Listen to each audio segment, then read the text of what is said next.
Hello, and welcome to the newly created podcast version of the Independent Artist Audit. My name is Matthew McGrath. I'm a singer-songwriter, producer, and just general lover of music. I recently became a reviewer of music, and if you're listening to this, you perhaps know me from the series, The Independent Artist Audit on Instagram, which is a series I had created after I had started a challenge of reviewing independent artists' music daily until I reached 500 followers. In that series, I would feature an artist's song, do a deep dive on the song, and highlight all kinds of things about it, everything from songwriting to production to branding to cover art, anything I could think of to be helpful. I hadn't seen anybody doing a full start to finish review of a song like that, and so I thought it would be of interest to people. The series has been quite a success so far, and I thought this format would be a good complement to that series since the short form, well, short is maybe not the greatest word for it, but more like medium form content since all the episodes are like 2.5 minutes long. But that series is just me yapping, and I thought this podcast would be a good place to have artists come on. We could have more of a back and forth, get to know them better as artists and people, and hear about their side of the story from the audit, since so far it's just been me and my analysis. I thought I could use this first episode here as a chance to talk about the origination of the series, how I got here, as well as a little bit of a background on myself. So I'm from the United States. I grew up in the Midwest. I'm married. My wife and I have 2 young kids, and we live in the Chicago suburbs. Music has long been a passion of mine. I started playing piano around the age of 4 casually and then took lessons for many years throughout grade school. My mom has been my musical inspiration. She's an unbelievable talent. She started an all-girl Beatles cover band in her youth, and she can hear any song and just start playing it on the piano on the spot. It's just an unbelievable skill, and whatever talent I have is because of her. I'm often consulting her for her musical insights during the preparation of audits, and she's just been a great musical inspiration for me. So then in my college years, I taught myself how to play guitar, and then I sang and played guitar in a pop-punk band from like 2005 to 2009-ish. We would play shows all around the Chicagoland area, mostly in dive bars and small clubs, and we were writing and recording our own music, and it was such a great life experience. Honestly, though, being in a band is one of the greatest joys in life. The camaraderie, the shared journey, the companionship, the writing songs together, playing shows together, going through the highs and lows together. It's just such an enjoyable experience. 10 out of 10 would recommend. After that, I took a long hiatus from making music while I was focusing on a corporate career, moving around a bit, getting married and traveling. But after having kids, something inspired me to just start making music again. So I was a bit rusty, but I started again around 2022. And since I was doing this all on my own, I really wanted to focus on the entire music making process from start to finish. Things like how to write a song, what song structures should I use, what is a melody, what makes a melody good, how to record, what mic works best for singing, what mic works best for an acoustic guitar, where do I place a mic on a guitar to have it sound good, what all goes into producing music, how do you EQ a vocal, what effects make a vocal sound good, what types of reverb work on what types of inputs, how do I make a beat, what BPM should I use for this song, how do I master a song, what's a brick wall limiter, what the heck is LUFS? How do I even distribute my music? So I started learning all of these things, putting out singles over time and forcing my friends and family to listen to them. And when I say that, I mean mostly just my wife. And thank you to my wife for sticking with me through all of this. And I slowly started getting better. By the way, my wife is my first audience with any music that I make, and showing your first drafts of your music to anyone is so incredibly unnerving. Still, anytime I show her anything that I'm working on, my palms are sweaty, my heart is racing, I'm super nervous. I'm like, should I even be showing her this? And this is my most trusted person. But anyway, I tried to learn something with every release, and as I looked back at my earlier releases, I'd be super embarrassed of how things sounded. It's so humiliating going back through your old tracks and listening to them. You're like, should I take this down right now? But I tried to take that as a good sign because it meant that I had made progress on something. And by the way, I truly just love making music. It's just one of the things that when I'm doing it, time just disappears. Nothing else matters. I could do it all day long, and I think that's when you know you found your passion. But throughout this process, I had been learning a lot about the struggle of being an independent artist. I was all alone in my basement, writing my own songs, recording them, mixing them, and mastering them, distributing them to streaming platforms, trying to promote the music. And you have to do all this yourself because you don't have a budget to pay somebody else to do these things, and it is a struggle. I found that the promotion piece was the most difficult. You spend all this time writing, recording, producing, mixing, mastering, and then you put out a song, and more often than not, you're disappointed with the results. And then recently, well, now you have to be a content creator to get your music out in front of people, and suddenly I need to know how to make interesting videos and put them online. Or now I have to try to get on a playlist, and I have to pay someone to submit my song to them for them to just even listen to it, which is so frustrating. And I had been submitting my music to many different playlist curators, and I just just kept getting declined. And sometimes the feedback was helpful, but a lot of times it was like, did you even listen to my song? Like, that feedback makes absolutely no sense. So then I released a 4-song EP in early 2026, and that didn't get a lot of traction, but I was really trying at the content side of things. I was trying to come up with new and creative ways for promoting my music, since I had heard a bunch of creators saying, like, don't just say new song out now, go stream it, because people don't really care about that and it's not engaging enough. So I was trying a few new content concepts, trying to highlight the songwriting process in a creative way or how I go about making music, but that was just still kind of having minimal traction. And that's tough too, because you put all this work into your idea, you film it, which, by the way, you feel like a complete idiot when you're filming it. You're putting your phone in a tripod, you're standing in your bedroom talking to no one. You edit it and you're importing your music into it, and then you finally post it and it's like womp, 100 views, 5 likes, and you look at your skip rate and it's like 65%, and you're just like, ugh, this is so frustrating. So then you regroup and you start thinking, like, how can I get people's attention in 0.8 seconds? It's just so tough to break through. So I decided to pivot. I had seen a reel where a creator was talking about how he blew up his account once he started treating it as a service for others. And I was super intrigued by that concept. And I was like, well, can I apply this to my niche? And I'm like, well, I'm a musician. What's my service? Well, I make music. Okay, here's a song for you to listen to. And that didn't really feel right either. And then I had seen a content coach doing a day X of reviewing why until I get Z amount of followers, where he was taking a reel from his audience and giving really insightful feedback on the reel itself. Things like, the lighting isn't great here, you should face this way instead, or don't introduce yourself at the beginning of your reel. People are going to skip right past that. It should feel like more of a conversation. And it was just super educational and engaging. And everyone's flying into the comments saying, like, this is so helpful. I've learned so much from you in this series. And it was just such a super inspiring series. And so I thought, well, what if I did something like that, but it was for independent artists and musicians? I hadn't really seen anybody else online doing anything like that.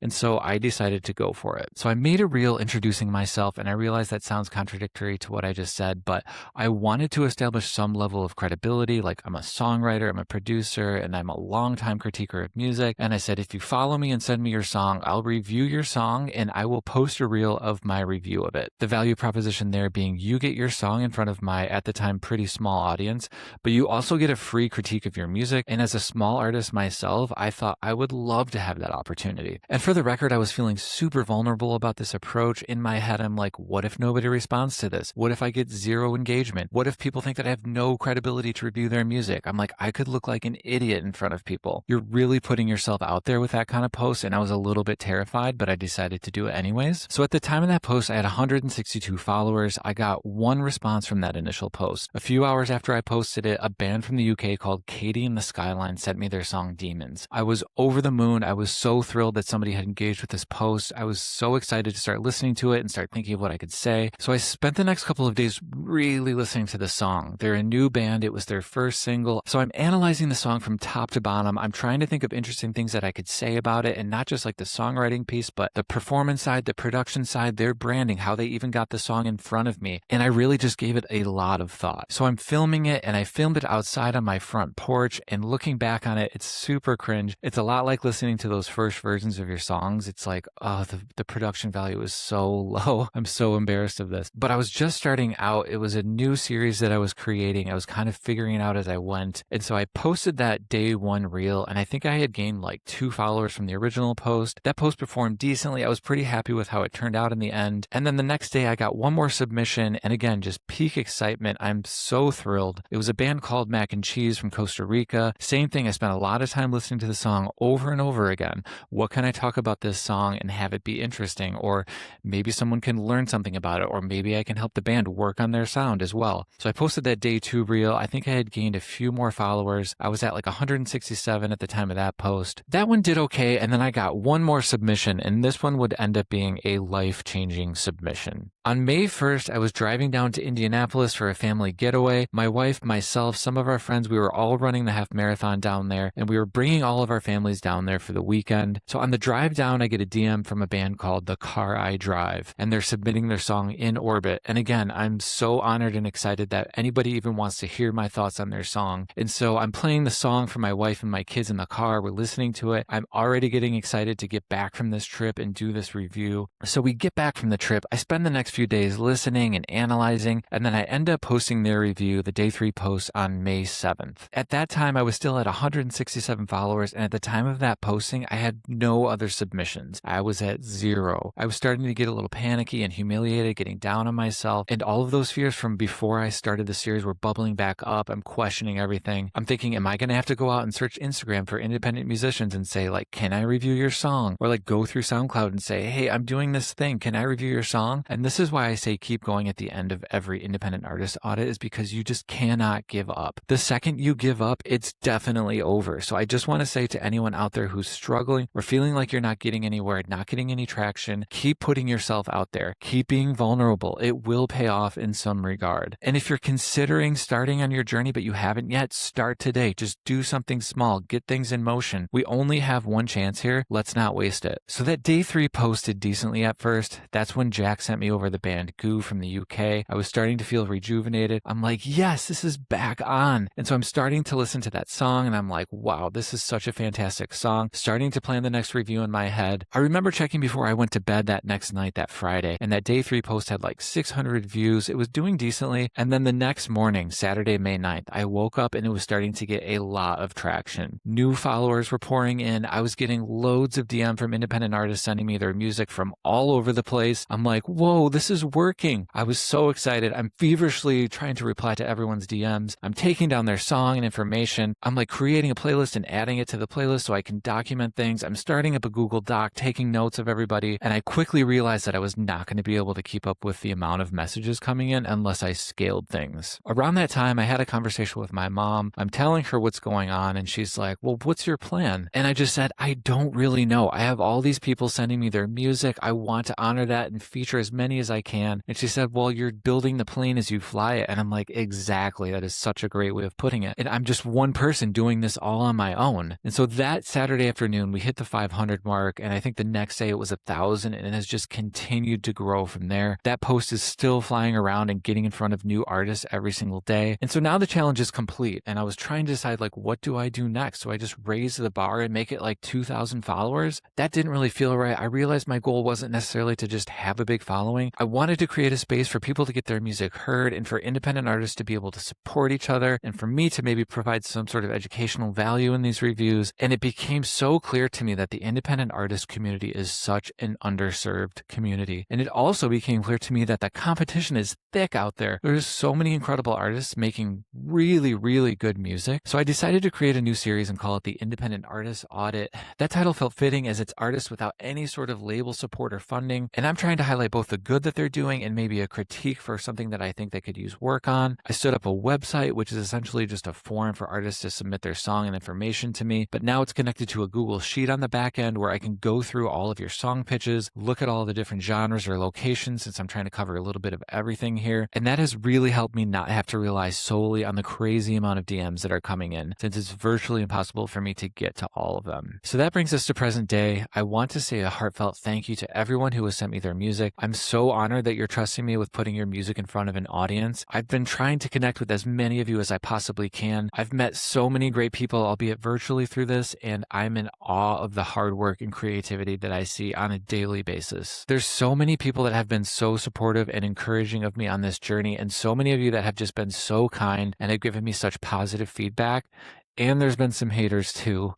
But a lot of you just keep showing up and I cannot express how grateful I am. So what's next? I'm honestly trying to build a community here where we can support each other on the artist journey. Since it can be such a lonely and difficult place at times, we really need a community to lean on. I've got a lot of ideas bubbling up. I'm super excited to continue on this journey. I've got a lot of things planned. Like I want to do some Instagram lives where I take requests from you and I do some live reviews, or maybe even collaborating with some of you on making music, or maybe like have little support circles by genre or by location and create a sounding board if you're just looking for feedback on your music, things like that. I'll be continuing to do these artist audits and create podcasts here that feature the artists that you're hearing on the audits. This has honestly been one of the craziest, most exciting, kind of terrifying, definitely overwhelming, but thrilling and just rewarding times of my life. So more episodes are on the way. Thank you for listening. And as always, keep going.